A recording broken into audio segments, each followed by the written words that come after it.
नवमी अवसर में Pipili sub division अंतर्गत ओडिशा लेखिका संसद पुरी शाखार तृतीय आसर और सांगठनिक आलोचना स्थानीय भक्त सालबेग सभागृह में वरिष्ठ साहित्यिका विजयलक्ष्मी दास मिश्र सभापतित्व अनुष्ठित हो जाए। समाजसेवी चक्रधर महापात्र मुख्य अतिथि, वरिष्ठ लेखिका तथा ओडिशा लेखिका संसद पुरी शाखार पूर्वतन आवाहक सुभाषिनी धल, वरिष्ठ लेखिका रेणुबाला दलाई, प्रियपत्र संपादक विपिन बिहारी दलाई सम्मानित अतिथि भाव योगदान कर महिला माने समाज अवहेलित न हो समाज सुधारिबा आगे आसबाक आह्वान देते।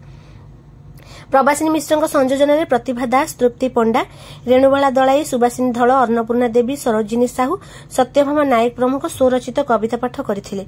पुरी सहर साहित्य प्राण सुसंगठक प्राणकृष्ण महापात्र वियोग में 2 मिनिट नीरव प्रार्थना करा जायथिला। शेषे तृप्ति पंडा धन्यवाद अर्पण करथिले।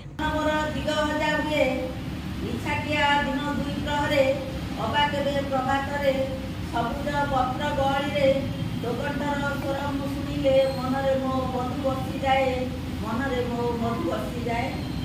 तो शुभंकरी बरणी बेश, आखिरे गारे कचल, आउ नाली ओठ तले कथा कुआ भाव तोर निकटवर्ती हेबापाई मते विवश करिदिए हळदी बसंत।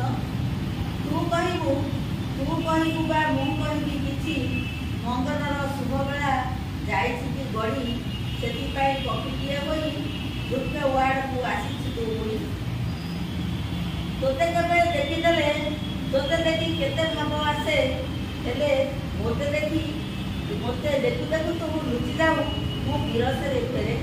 तोते देखिदिले संदे दिबा दिवस मो शुभ होइतांता, से आनंदरे मो मन सते बा नाचि जाइतांता।